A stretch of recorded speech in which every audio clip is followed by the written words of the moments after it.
Yeah, we'll come back to it. Let's go! Cool!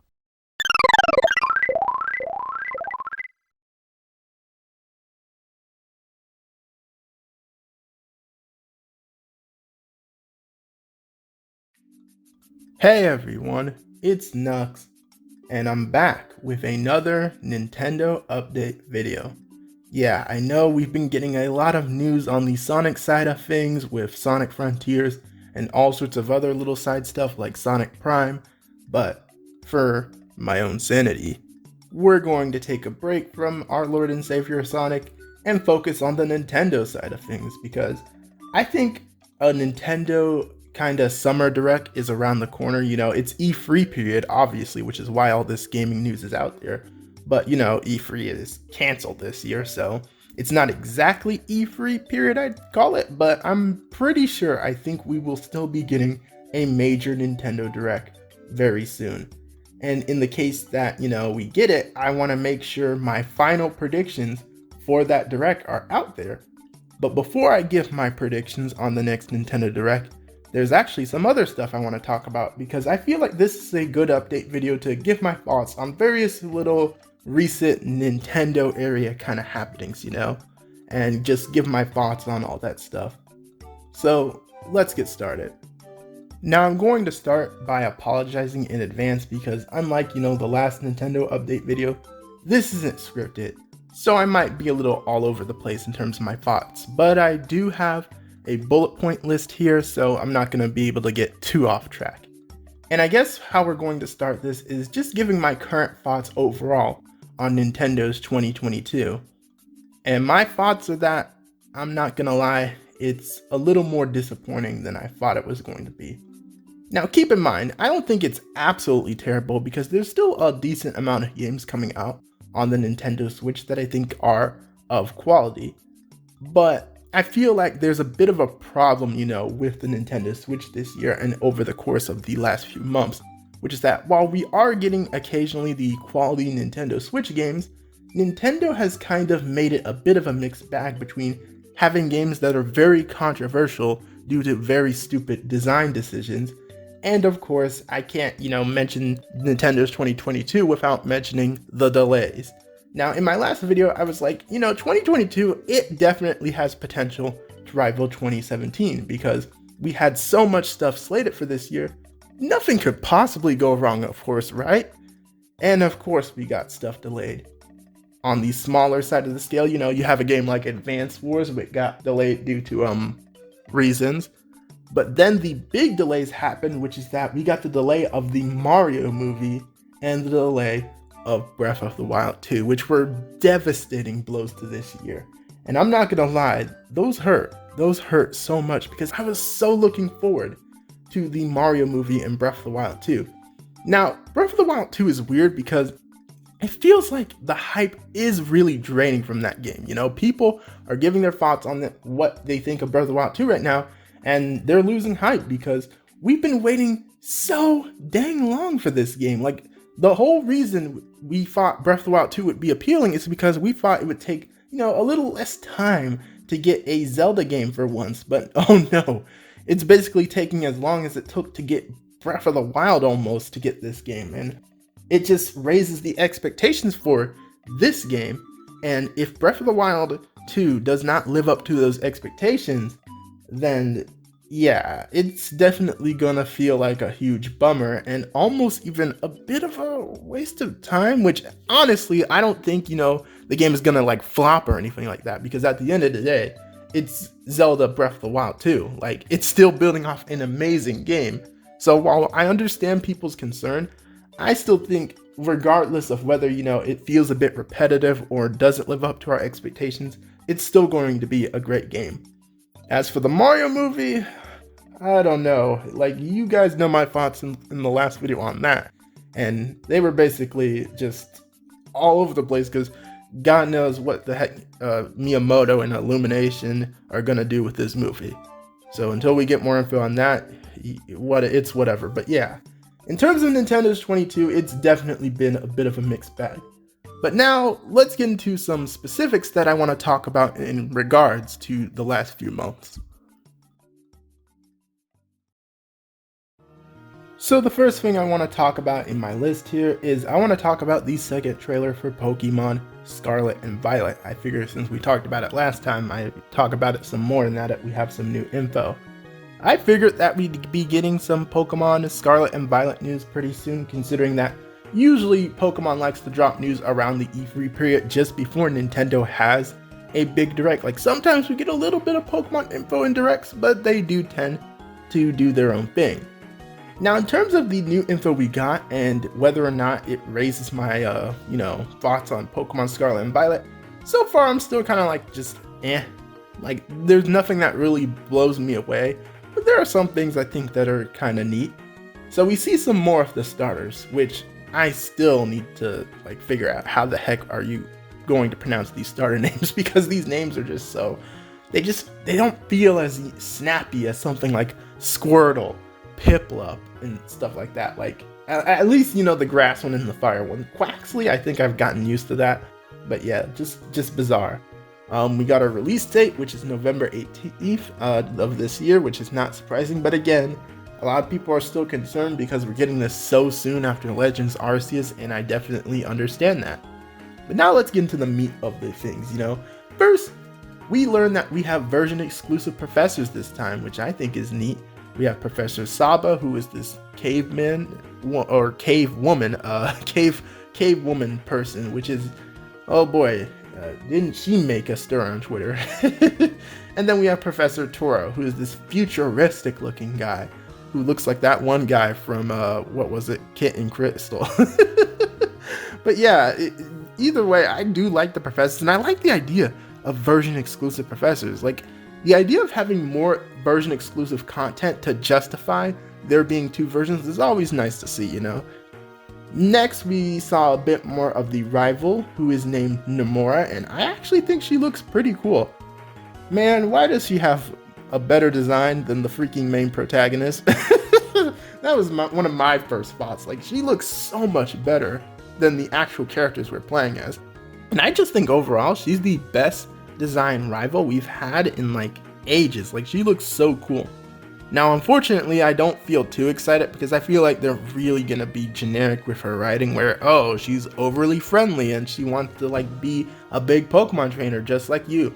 But of course, you're the main character, so you beat her down, she's gonna be the big sad, and you're just gonna feel guilty for destroying her. And it sucks because I feel like they can do something really cool for her. Like a friend of mine said on Twitter, it would be kind of cool if she was actually a mean rival for once, because she feels like she has a competitive design. She feels like she would fit that archetype.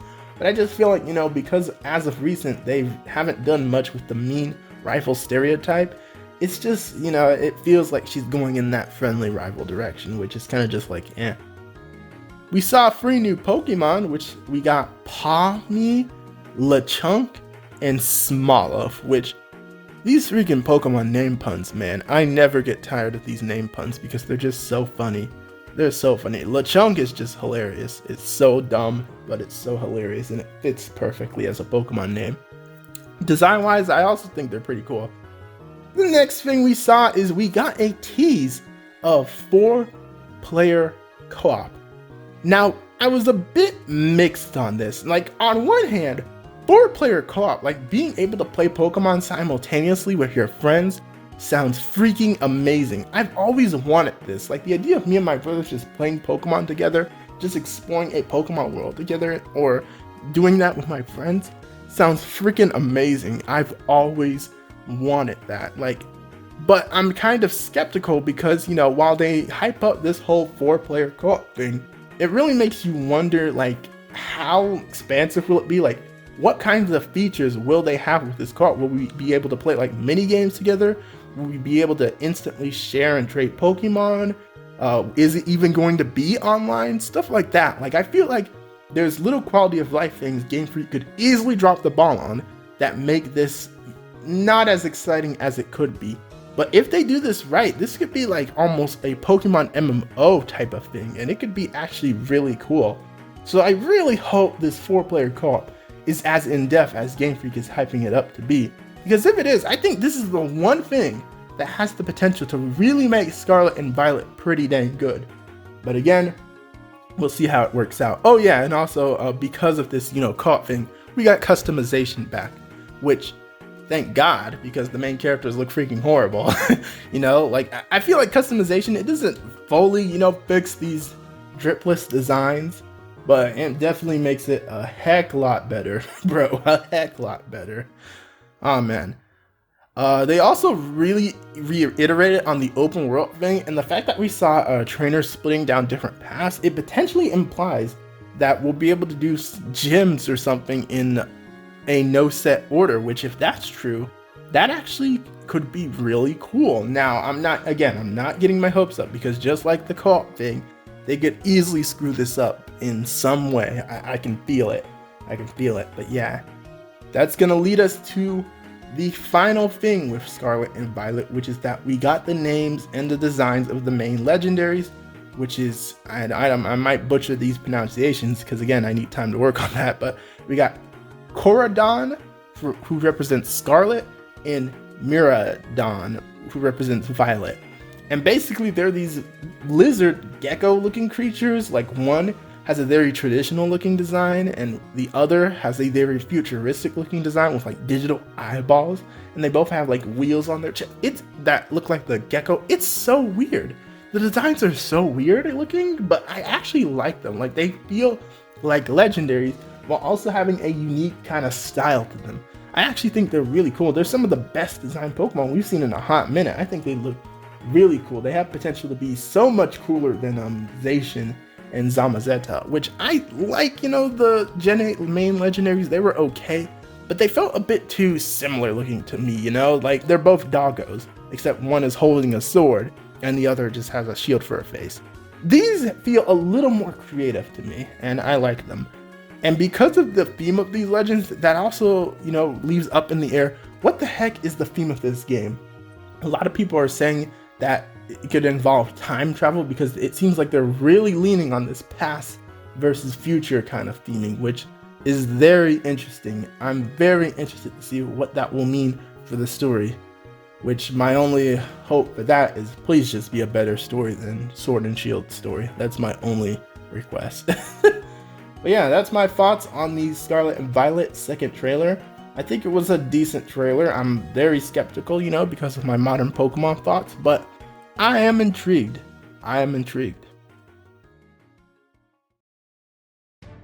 Okay, so for the next major topic that I want to talk about, it's going to be a mix between giving my thoughts and a bit of a rant, because we're going to be tackling Mario Strikers Battle League and the growing problem of free content updates. Now, I've talked about the free content update controversy a tiny bit on this channel. I talked about it in my current outlook of Nintendo video, just a bit. And, in that video, while I definitely acknowledged it as a problem and a problem that could get worse over the course of the next few years with Nintendo Switch, I ultimately said it depends on the game. Not every game that has updates to it later post-launch is bad. For example, I brought up a game like Super Mario Maker 2. Super Mario Maker 2, when it launched, it had a decent amount of content already. The updates just expanded on that and made it an overall better experience. But then you have a game like Kirby Star Allies, which is pretty much controversial for its free content updates, because when the game first launched, it was pretty much like bare. Like the game that it launched as and the game it ended up becoming thanks to free updates are two totally different games almost. And I'm not gonna lie, without those updates, I don't think I'd be nearly as much of a fan as Star Allies, but you all know my thoughts on Kirby Star Allies thanks to that one last Kirby video I did. But yeah, my thoughts on free content updates have been very hit or miss. But over these recent few months, it's really feeling like this free content update stuff is becoming a big problem. Now you guys remember Nintendo Switch Sports, right? It was a game that I briefly covered in a few of the last videos, and my thoughts were basically just, okay, cool, we're getting another Wii Sports type game. It's not something I would 100% buy into, but I think it's neat just to have it out there. But the reception to that game basically was pretty dang polarizing, because Nintendo said, oh yeah, we're gonna add free updates to make the game better, but man was that game lacking in content. between the main sports that they picked being pretty dang similar between each other, between the game barely having that many cosmetics and options compared to other Wii Sports games. And keep in mind, compared to a game like Wii Sports Resort, obviously it's gonna lack in content because Wii Sports Resort is so much more of a complete package compared to Nintendo Switch Sports. So that already is bad enough, but it's lacking features compared to Wii freaking Sports on the Wii. And Wii Sports is literally a game that was just made to, show the capability of the Wii. So the fact that the free content update model is getting so bad to the point where games like freaking Nintendo Switch Sports are lacking content is definitely like, okay, this isn't good. And I think the games that have really suffered the most from the free content update model are the Mario Sports titles. Now, I talked about Mario Tennis Aces and how I don't think it's an absolutely terrible game, but when it first launched, it definitely was a bit of an empty feeling game, and there were a lot of quality of life choices with that game that just overall made it not very enjoyable compared to some other Mario Sports titles. But then you have a game like Mario Golf Super Rush, which I acknowledged what could be a fun game, even though I wasn't very excited for it because I don't care for golf overall.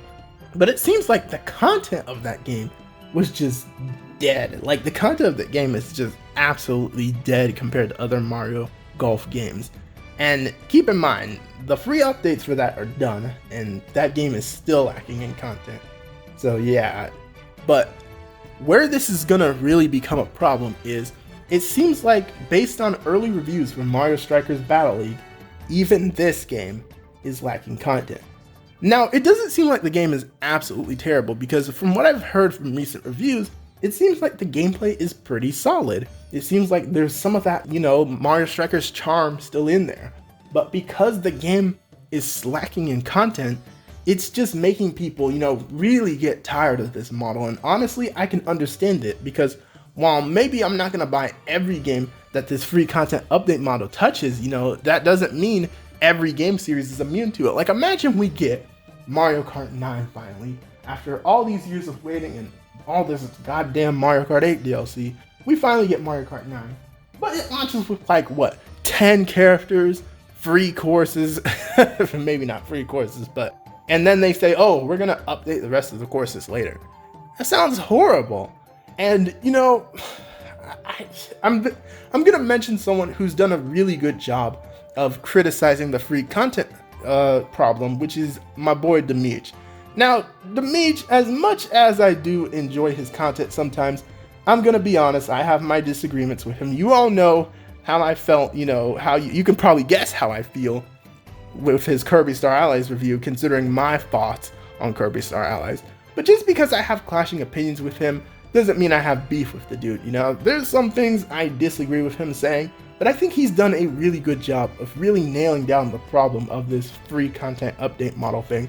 Obviously, I think maybe sometimes he gets a little too passionate about it, but I can't deny that the growing problem of free content updates is getting pretty bad, and Nintendo really needs to buckle down and focus on making sure their games are content packed, because Nintendo, avoiding some of the more scummy areas of gaming such as microtransactions and paid online, that was something that made them appealing, but as they get more and more closer to these other companies that we criticize for being scummy, it just takes away more of that Nintendo magic, if you will. Now, obviously, Nintendo is not immune to dumb decisions. Like, come on now, I've been following them for years. A lot of people, again, get this misconception that because I don't always spend videos criticizing Nintendo, that I'm some fanboy of them. But if you actually follow my channel, there's quite a few dumb stuff I've called out on Nintendo's part. So if you still think that, you're a dumbass. But yeah, I do acknowledge that this free content update stuff is a growing problem, and hopefully it gets addressed. But considering, everything on Switch sells like crack, who the heck knows when this is gonna reach its boiling point. And that's gonna bring us to the final part of today's Nintendo update, which is, of course, giving my thoughts on the next potential Nintendo Direct, giving my predictions for what I think could happen, what I think is very likely, what I think is unlikely, stuff like that. So let's get into it. I have a whole list of stuff here, and usually I would divide it in the sections and do some whole little like big calculation kind of thing, but screw it. I'm just gonna like rapid fire all of these off because I've already rambled enough in this video. So first things first, Zelda Breath of the Wild 2. Is it possible we see more of this game despite the fact it's been delayed? I think it's a 50-50 chance, you know. I think because of the fact they've been working on it for so long, there's clearly like some level of progression of this game done, right? Right? Like we saw some more gameplay in like when they announced the delay. So surely they have something they could show us in this direct. Like if it's absolutely absent, then that would definitely be a bit worrying, but also understanding considering, you know, we're not going to be seeing the game for a hot minute. But yeah, Zelda Breath of the Wild 2 gameplay is really 50-50 for me. Next up, I have to mention another game, which is Bayonetta 3. Now, Bayonetta 3 could easily join the list of games that get delayed. Like honestly, at this point, I wouldn't be surprised if somehow it found a way to get delayed. But I think we've waited long enough for that game, so I think that one could make an appearance and maybe we could get a release date. But if we don't see anything from Bayonetta 3 here, I'm just gonna assume it's on the delay table already. Next we have Metroid, which there's a lot of Metroid stuff. A lot of people are speculating for this direct. Obviously the big one is Metroid Prime 4. Are we gonna finally see Metroid Prime 4? There was the whole banner conspiracy thing because Retro Studios changed their banner, which some people are like, oh, we've seen like new Metroid art. Clearly that must mean they've made some progress, right? Are we actually going to see something revolutionary with Metroid finally? And I don't know, bro. I don't know if we can see Prime 4. Like I'm so hurt. I'm waiting for Prime 4 at this point. I don't know, man. I don't know. But yeah, maybe we'll get some type of a Metroid announcement though. Maybe they'll announce that rumored Metroid Prime Trilogy or Metroid Prime HD or whatever. Like I'm sure we'll get something Metroid here at this point because it's just been so long since Metroid Dread now that I think we'll have to get something. There's of course another game that's, you know, in the Shadow Realm that we could see, but you know, I predicted every year Pikmin 4. Oh, Pikmin 4. Pikmin 4, man, I miss you. I want you so much. I miss you, Pikmin. But I'm gonna give up on that until we hear from it, basically. There's some known games that we could see. Xenoblade Chronicles 3, which is an already announced game that we've gotten quite a bit of info on over the last few months. So I think it's very possible we'll see something on that because that game will be coming pretty soon and I think we'll see some more on that. Splatoon 3, we'll definitely see some more on that, which my only hope for Splatoon 3 is that they show something that really makes this game feel different from Splatoon 1 and 2. Like, you know, you guys know how I've complained a bit how this game looks pretty dang samey to Splatoon 1 and 2. I think Splatoon 2, like, despite how similar that one looked to the first one, I think that had a decent amount of changes to feel different, but this one just, I don't know. I don't know, man. We'll probably see more on Mario and Rabbids Sparks of Hope, which might be neat. Still depressed, that's basically the last, technically the last remaining Mario RPG, but that's another topic for another day. We'll get more on the Mario Kart DLC most likely, which I still haven't bought the Mario Kart DLC because I'm not gonna lie, I'm still pretty bummed out that we haven't gotten Mario Kart 9, man. Like that really hurt. I really wanted Mario Kart 9, but you know, maybe I'll bend to it eventually, but yeah, I'm not feeling that DLC right now. See, again, this is proof that I'm not a fanboy who will buy anything. Like sometimes I'm a hesitant man, we could get more, like even though we might not see Breath of the Wild 2, we could definitely still see Zelda here. Like a lot of people are thinking that we could get some kind of Zelda game in substitute of Breath of the Wild 2. The big rumored ones are Twilight Princess and Wind Waker HD, which I've brought up a few times on this channel. I think for sure those are definitely on the table. I'm pretty sure Nintendo will charge $60 each for them, which will suck, but yeah.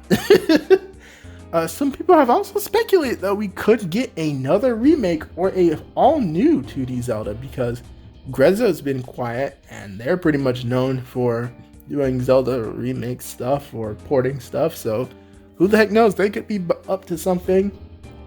But now let's get to the big rumored stuff. This is like where we're really walking into like the shadow zone. Like if I had to divide my predictions in the categories, this is definitely where we'd be walking in the dark in the bit, and this is where I think stuff is a little less likely. First, there's been a lot of rumors of some kind of new Donkey Kong game. Like it's been rumored for a while we could get a new Donkey Kong game, and I definitely think it's possible, maybe. But I don't know. At this point, I don't know how to feel about a new Donkey Kong game. Again, I'm really manifesting to get those Kremlins back, bro. But other than that, I have no other thoughts. I was going to predict we might get a new Fire Emblem, but it seems like they're really putting everything on Fire Emblem Free Hopes right now. So I'm not going to put a prediction for that. We could still get a Fire Emblem announced regardless, because Fire Emblem just doesn't like to stop as a series. You know, run from it, deny it. Fire Emblem is inevitable. But yeah, that's my thoughts on that. Nintendo Switch Pro. Why do I have this on the list? Oh yeah, I was gonna make a joke like, oh, are we gonna get Nintendo Switch Pro? No, we are not getting Nintendo Switch Pro. Like some people are still like thinking that's like right around the corner, and no bro, I think they're gonna sit on that for a bit longer. I do hope we get a Nintendo Switch Pro or some type of stronger Switch eventually, because I think it's about time we upgrade from the base model of the Switch into something potentially stronger, something with better Joy-Con controllers, something that could have a better interface, you know? Like I think it's time to move on from the base Nintendo Switch eventually. Like I really love the Switch as it is. I think it has a lot of highs to it, but I truly think the Switch as it is now is really starting to show its age, at least to me. The next thing we could possibly see is we could actually still see Mario movie news. Like again, like Breath of the Wild 2, even though it's been delayed to next year, we could still see new info on the Mario movie. And my thoughts on that is that, you know, maybe we'll get a teaser trailer. I don't think they'll drop a trailer yet. They could easily sit on that for a few more months. But if we got a teaser trailer, it would definitely be spooky. It would definitely be spooky. Like I'm gonna brace myself for that low key. But speaking of Mario, that leads me into my last two major predictions, which is first of all that maybe, just maybe, we'll get an update on Mario Party Superstars. Like, bro, please, Mario Party Superstars is such a great game and a good possible template for adding new Mario Party content, and they've done nothing. Like, I need that game to have some more content added into it, because if it had more content added into it, it can easily be like my favorite Mario Party ever, bro, and just be like one of my most replayed games. But despite how much I love that game, it's just lacking, you know, with the only 5 boards. And if it doesn't get an update in this direct, man, I'm gonna be so sad. Bro. But the big prediction and the big copium that everyone is on is the next mainline Mario, specifically Mario Odyssey 2. The Odyssey team has just been so quiet, bro. Like, again, we didn't get DLC for Mario Odyssey, you know, they haven't really done much other than like Bowser's Fury. It truly feels like it's about time to get the next mainline Mario. And I think it's very possible it could be 3D Mario, and it could very well be Mario Odyssey 2. Now, the main thing that I think helps Mario Odyssey 2 is that there was a rumor that Mario Odyssey 2 exists, and that same rumor got the name of Starfall Islands in Sonic Frontiers right. So that's the main thing I'm latching onto, that maybe, just maybe, we can finally get Mario Odyssey 2. And it's funny because I've been feeling really nostalgic for the original Mario Odyssey lately. And if we got a Mario Odyssey 2 confirmed, I would be so happy because I'm just so ready, bro. I need a follow-up to that game. It's a really good game. It's got a lot of potential for being basically the ultimate Mario game. So I really hope we finally get more news on the next mainline Mario. If it's 2D Mario, my only hope is please just be better than the new Super Mario Brothers games. But yeah, those are all my predictions for potentially the next Nintendo Direct.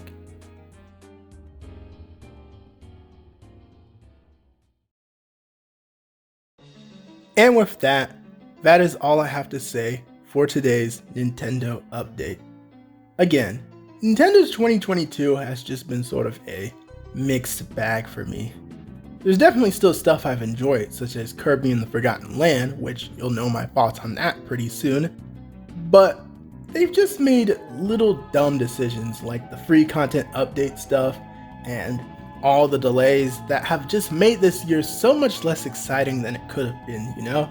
I don't think this year is going to 100% rival 2017 like I thought it was going to be, and that's kind of disappointing for me. But hey, Nintendo's year is still been more of quality than whatever the hell Sonic is doing right now. If you've made it to this point of the video, thank you for watching all the way until the end. What are your thoughts on Nintendo's 2022 so far? Are there any games you're hoping gets announced in their next Nintendo Direct? Are there any games that we already know about that you're looking forward to playing? Let me know in the comments below. And be sure to leave a like on the video, subscribe to the channel if you are new to it, and follow my additional social media such as my Twitter for more content and updates. This has been 𝗏𝗂𝘀𝗶𝗰, and I'm out. Peace.